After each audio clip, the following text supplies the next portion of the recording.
Mexico is at an inflection point. New President Claudia Sheinbaum has just been inaugurated.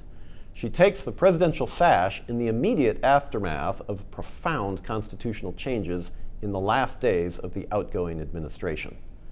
My guest today, Lorenzo Córdova, has strong views about what this all means. He's the former head of Mexico's National Electoral Institute, and I'm your host, Eric Farnsworth. Few countries on earth are arguably more important to the United States than Mexico.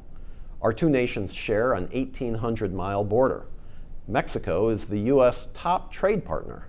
Migration pressures, illegal narcotics, water use and the environment, it's all there. What happens in Mexico doesn't stay in Mexico. It matters for the United States, too. Lorenzo Córdova, welcome to Democracy Dialogues. Thank you so much, Eric. It's a huge pleasure to be here with you. From your perspective, what's the state of democracy in Mexico today? Well, we are at a point in which a quite short but very fast process of undermining democracy has been undergoing. Despite we are a quite young democracy, democratic transition took place no more than 30 years ago, produces very huge improvements, at least in four main axes. The opening of the political system, the translation of the growing plurality, political plurality, into the Congress chambers. On second place, a very deep electoral reform that has transformed dramatically our electoral system and improved free and fair elections in a very short time, with quite important equality conditions in the political competition. On third place, a dramatic renewal of the judiciary branch. We always used to have the division of powers, no, in legislative, executive, and judiciary branch, but they were wet paper until the judiciary becomes authentically a branch to control the political power. And finally, the creation of several autonomous institutions, which are quite similar to the autonomous agencies in the U.S., in charge of some technical, very specific issues that should be solved with a technical approach and not a political approach. All those institutions took powers that originally was inside the executive, an authoritarian executive that Mario Vargas Llosa has qualified as a perfect dictatorship, right? Yes.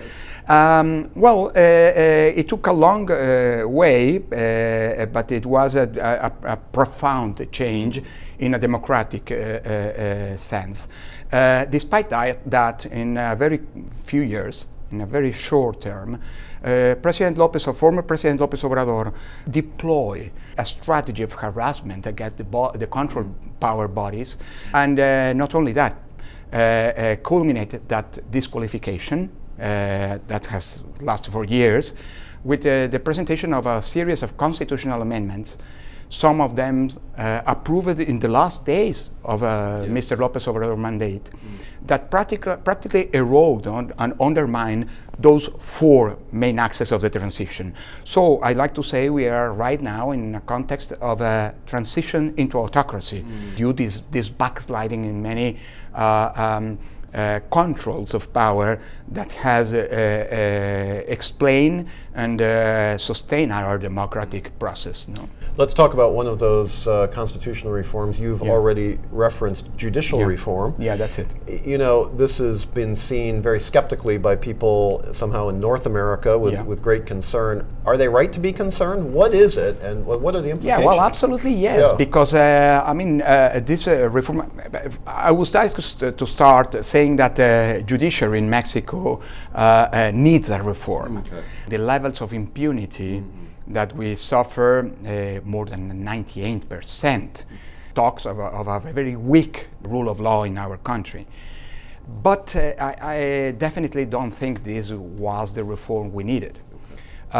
because this, instead of reinforce all the weaknesses of our judiciary branch, open new fronts, very dangerous fronts, that will possibly the political capture of the judiciary branch. Very profound, a very huge reform, but probably the main problem is that Mexico has become the only country all around the world in which all the judges, and I'm not talking about only the justices, I mean the constitutional judges or the federal judges, I'm talking about every judge in the country, even the local judges, would be elected or would be appointed by by popular votation.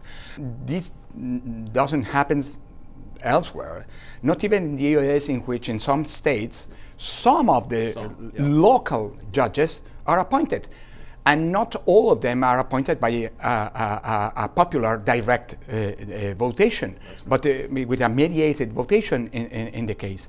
On the other hand, we will become the only country with Bolivia that elects their constitutional judges. That's quite a club to be in. Yeah, and obviously, I mean, if you want to politicize some institution, make their officers are elected. Yeah. I mean, that's the best point to politicize a branch of the state. And the problem in here is that, the judges plays a role in a constitutional democracy, not to judge in favor of one or another part. I mean, that's the result of the judiciary process. Mm-hmm. I mean, they should be the warranty for everybody in a country to be impartial in the resolutions. And if you elect someone, even if the constitutional amendment prohibits that the political parties intervene in their election, I mean, it's the same thing that recall rules in Mexico are running on, and the same rules in the plebiscites and in the public consultations. And what we saw is that the government and the ruling party intervene directly. So at the end of the day, the great risk is that we can have politicians instead of judges, and that undermines not just the rule of law, but also put us in a risk in face of the renegotiation or the evaluation and eventually renegotiation of the USMCA agreement. But before we get to that, because that's a really important point, but let me ask the counterpoint that some of the critics would say, well, what's the problem? I mean, doesn't this increase democracy because you're voting for the judges? Which in first instance is a most democratic way to improve the state. Yes. So why is that argument wrong? Well, in first place, because if there is a branch of the state that should not be politicized, is specifically the judiciary branch. It's normal that you elect the congressmen or the president. I mean, those are the political powers, the political democratic powers of the state. But the judiciary should be the warranty of the rule of law, not the rule of the majority, which is not exactly the same. Yes. Some theorization says that the judiciary is the warranty of the minorities in face of the power of the majority in a democracy. But on the other hand, you must understand that the context. I mean, Mexico is a context in which the presence, the huge presence, I would say, of organized crime on one hand, and the presence of real factors of power. I mean, entrepreneurs and so on. Or political parties can be involved in the designation of judges. And if you have a criminal judge whose campaign has been financed by a drug cartel, for instance, you have a problem. Yes. You have a problem not just for the Mexican state, you have a problem also for your neighbors and partners, such as Canada and the US. That's why, I mean, I think this is a very dangerous reform that has already been achieved, and in a very fast way. I mean, they not just changed the constitution in a fast-track way, but also in a couple of months, I mean, as close as next June, we will have the first election for select the half of more than 8,000 judges all around the country. Yeah, which is crazy. I mean, we don't have any secondary regulation. Yeah. We don't have we don't know the rules to be presented. We know that the candidates will be appointed in a third part by the government, in another third part by the majorities in Congress, and another third part by the current Supreme Court that should be renewed entirely in a couple of months. So my point is, we are going very fast into a politicization of justice, and that's not a good thing for democracy integrity. If the regulations haven't yet been identified or finalized, is there a chance to somehow shift some of the problems you've been talking about, or not to resolve them, but to minimize them in the regulatory process? Yeah, undoubtedly yes, but unfortunately, we have this tradition to put into the Constitution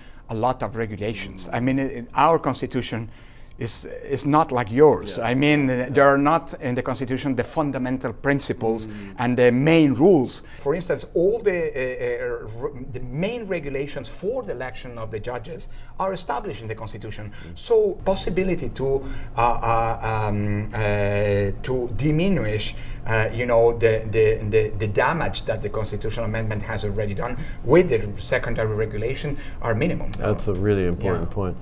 We're here with Lorenzo Córdova talking about democracy in Mexico. Lorenzo is a former head of Mexico's INE, the Institute of Electoral, the National Electoral Institute, I should say.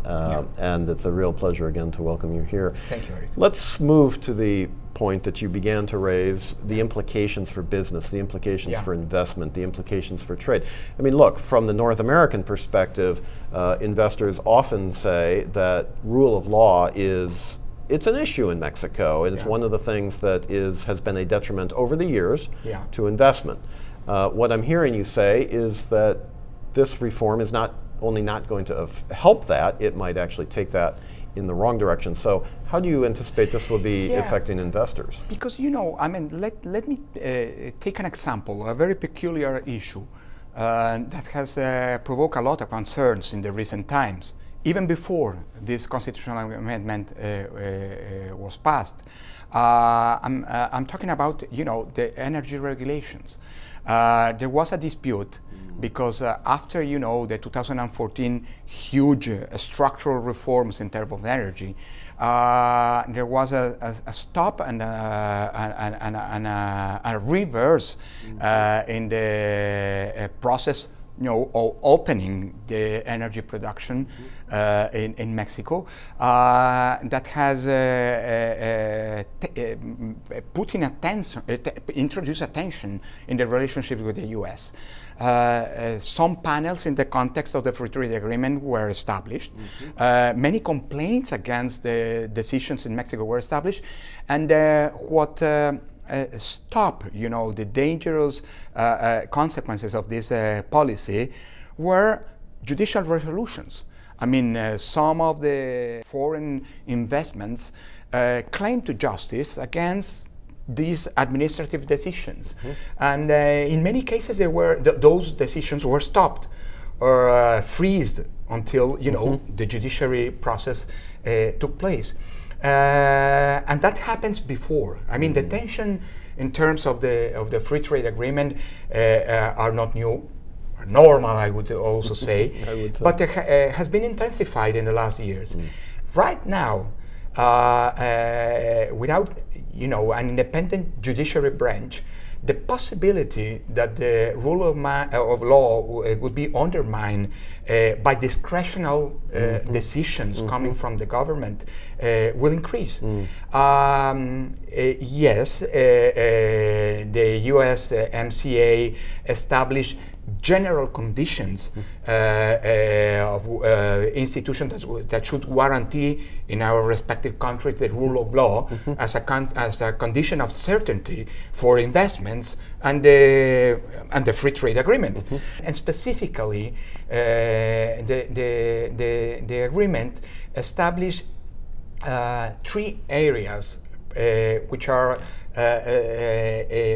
has a main concern for the U.S. and the Canada and both Mexico. First, what has to do with the anti-monopoly guarantees. Yeah. The competition policy. Yeah. It's true the agreement doesn't establish that there should be an independent agencies such as still happens in Mexico, but they are at risk because there is another constitutional amendment that is proposing to eliminate all these independent agencies and get back all their powers into the executive branch, the government decision, governmental decision. Another area is the telecom regulations, and finally, the general conditions that guarantee the rule of law, which it means the judiciary. And specifically, I would underline an area in the justice that has been of main importance for the U.S. When the last version of the agreement was negotiated a couple of years ago, which is the labor issues. Absolutely.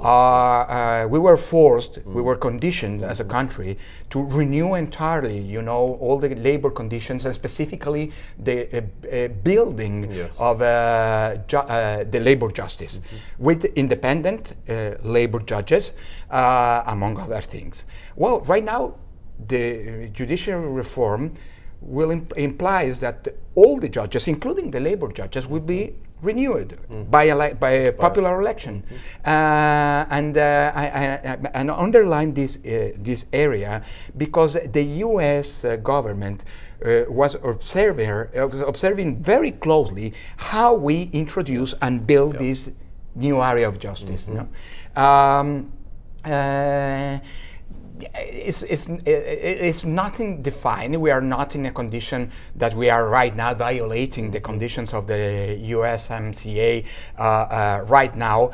But the main problem is that when you renegotiate an agreement so important, such as this USMCA agreement, it's naturally that there would be tensions between the countries. Every country has their own interests. For instance, as I mentioned, the labor issues were something that the U.S. unions established as a condition that the Democrats and the Parliament, in the Congress, has make their own and put as a condition to ratify the agreement. So it's natural that the renegotiation of the agreement should have this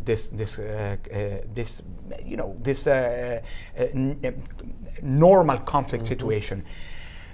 But when this kind of concerns that has to do with uncertainty on what will happen with the rule of law in Mexico gets in the table of the negotiation, it will become very probably much more complicated than that it should. I think these are really important points that you're making, and I think the general public, either in Mexico or the U.S. or Canada for that matter, really haven't focused on these discussions. Why would they? It's still too early, it's still too new, but what we're talking about somehow is a fundamental transformation. I remember back in the early 1990s, I worked at the U.S. Trade Representative's office as part of the NAFTA negotiation team, and it was very important at that point to have these independent institutions in Mexico to gain the support of the U.S. private sector for the agreement. And then you pointed just now to the support of the U.S. labor movement for USMCA, and this is absolutely correct. And if you take away those independent institutions or bring them back into the under the umbrella of the government, whoever the government is, that's the point. That introduces some real politicization. It's really important points you're making. Absolutely, and I mean that's the risk, because I mean, you cannot assure that democracy is dying in Mexico, but the risk is there. Yeah. I mean, the lack in democratic guarantees is already opened. You may, at the end of the day, you could have very independent, popularly elected judges. Maybe Morena, the ruling party, will not interfere in the decisions of who the judges are. But I'm afraid the aim of this package of constitutional amendments that President López Obrador has presented in the final part of his mandate and has been supported practically all of them by by the new president, Claudia Sheinbaum, has a clear and specific aim to reinforce the discretional powers of the president. You know, it's interesting. And that produces a lot of uncertainty on the future. It does produce uncertainty, and one of those issues, and I'm sorry to interrupt, but it made me think about it, the USMCA renegotiation, or it's maybe not a renegotiation, but a review in 2026. And you know, trade is always complicated, particularly in this context, and in the United States we'll have a new president, new government, etc. And anything that makes it more complicated to move ahead is in a difficult scenario is going to make it that much more complicated, more difficult. That's exactly my point. Yeah. I mean, that's exactly my point. Yeah, you said it better than I just did, by the way. No, absolutely not. Not at all. Not at all. And I think your English is better than mine. So just starting on that. But there is another issue that I think it's a warning. It's not a fait accompli, but it's a warning in the future that has to do with all the electoral reforms, the democratization in Mexico. Even if in the former NAFTA and the current USMCA agreement. TMEC, CUSMA. The TMEC is for us, not for you. But anyway, well, NAFTA was easier. I mean, it was NAFTA for everybody. But anyway, even if those agreements has not a democratic clause, the history and even if, I mean, democracy is not a necessary condition for the trade or the trade relationships between countries. It has already been proved that a democratic environment is much better to strengthen and reinforce the rule of law, and the rule of law is a condition for the for the trade, any trade agreement. And the undermining of democratic institutions is already reached in the Electoral National Institute and the Electoral Courts. By the way, the Electoral Courts also will be appointed by popular votation. So I want to ask you about that, because this could be a similar process to what just happened with regard to the judicial reform, the electoral reform. Absolutely. And I presume, I don't want to speak for you, but I presume you also would think that that's a step in the wrong direction. Because the democratization process passes at the moment by established independent and autonomous electoral bodies.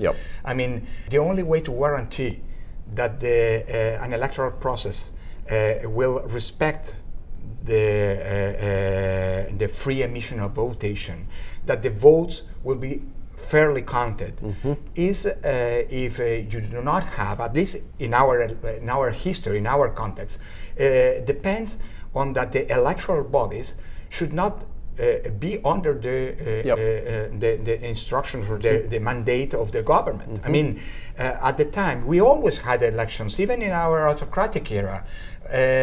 But the problem was at the moment that the government run elections and then become, part and judge of the elections. That seems very convenient. Absolutely. And what is going on right now in the electoral reform is even if it has not already been passed, but it's part of the agenda, of the close agenda of the President Sheinbaum, who has practically subscribed all the terms of the amendment that President Obrador has presented in the electoral issues, intend to elect all the electoral officials, both at the INE, the National Electoral Institute, both at the Electoral Court. And once again, the result inevitably will be the politicization of those bodies and therefore of those decisions. I would like to insist in something, because, I mean, for you American, you could say, well, democracy is an internal issue. No? We care about rule of law, of course, because that's fundamental for our investments in Mexico and so on, or the relationship. The prevalence of law and not political decisions in our relationship. But my point is, yes, that's true. Free and fair elections could be intended as an internal affair issue, but political stability is not. And the political stability, and specifically the avoid or the elimination of political violence is fundamental. Look what is going on right now in Venezuela. Look what happened in Nicaragua. I mean, inevitably, a non-democratic context in elections could be the pretext for the arising of political violence. That's part of our history. I mean, imagine in the middle of a negotiation or a redefinition of the agreement that in some election, you know, the losers will not recognize their defeat and will start a political movement such as López Obrador has done in 2006. Maybe you remember, you know, the main street, the main avenue in Mexico City, Paseo de la Reforma, blocked. It was a catastrophe in terms of economic growth in the city. It provokes a huge uncertainty. They intended and attempt to avoid the presidential assumption according to the electoral results because they didn't agree with the results. So this is not, as you know, something unrealistic or you know, something part of a fantasy or imagination. I mean, that happens. That happens at the time in Mexico, and fortunately we avoid it. I mean, the electoral system in Mexico was able to produce the largest period of political stability and democratic governance in all our history. I think unnecessarily one of the points that these intended amendments could reverse. Well, in part because of democracy champions like yourself at the head of ENA and others as well. We have a very short time remaining, but I want to ask you, based on what you just said, if you look ahead to the midterm or longer term, where does this leave democracy in Mexico? I mean, the risks are evident, but do they manifest themselves? I mean, what's your prediction here? Well, I think we are still a democracy. Yes, of course. But evidently we are a democracy at risk, which are going on very fast in a democratic undermining process. I mean, the backsliding of democracy that many authors has pointed out as a menace, a threat for the wealthiness of our nations, and we have a lot of examples. I just mentioned Venezuela and Nicaragua, but look at Bolivia, or look at Hungary or Turkey or Poland in the heart of the European Union. I mean, or let me say, I mean, the problems we are facing also in your democratic... We are not immune. We are not immune. Put Mexico in a very risky way. Right now, the resilience of democracy obviously stands on the civic participation and the many protests that has been arisen since the last couple of years. Maybe you remember, you know, those huge public manifestations, demonstrations to defend INE, which is very rare. I mean, in a democracy, the public protest is common. It's very often. It's part of democracy. But to protest, to defend, a public protest to defend an institution is quite rare. Yeah, that's right. I think that's the democratic resilience in our country stands on that part. But unfortunately, I think right now we are being collocated in a position in which the future of democracy depends on government. But ultimately, and that's not necessarily a good thing, because depends on a discretional government. And that's a risky. But ultimately, one can have a little bit of hope, or maybe a lot of hope, because of the resilience of the Mexican people, just as you said, and the demand for continuation of democratic institutions. On one hand, absolutely yes. The people's resilience, democratic commitment, I mean, is one of the hoping issues in face of the future. On the other hand, I would say Mexico is not an isolated country. I mean, we're part of an international environment. We are Mexico is the largest trade partner of the U.S. I mean, and I like to say, unfortunately, what we have just seen in the last months, in the last weeks, is the undermining of the institutional controls. Well, there are other controls, which are the factual controls. I mean, the economy and the trade with our partners, the foreign investments, the price of the change of the peso and the dollar, and so on. I mean, there are many things that governments should take in account. And well, the risk is that, as I said, right now we depend mostly of the willing of the government and the democratic commitment, with a huge question mark, because we have not seen much of that in the recent past, in face of the future. Lorenzo Córdova, thank you for joining us at Democracy Dialogues. What a fascinating conversation. I hope you'll come back. Yeah, sure. And we'll explore these issues fuller after perhaps the U.S. elections. We'll see how things turn out in the U.S. and certainly the U.S.-Mexico relationship. It could be very important for all the region. Thank you so much, Eric. It's a delight to be here. Thank you. And thanks to all of you, our loyal viewers, for joining us here again at Democracy Dialogues. Join us on the first Thursday of every month on our website, www.as-coa.org, on YouTube, or on your favorite podcast platform. And let's remember to work together to ensure that democracy delivers for all of us.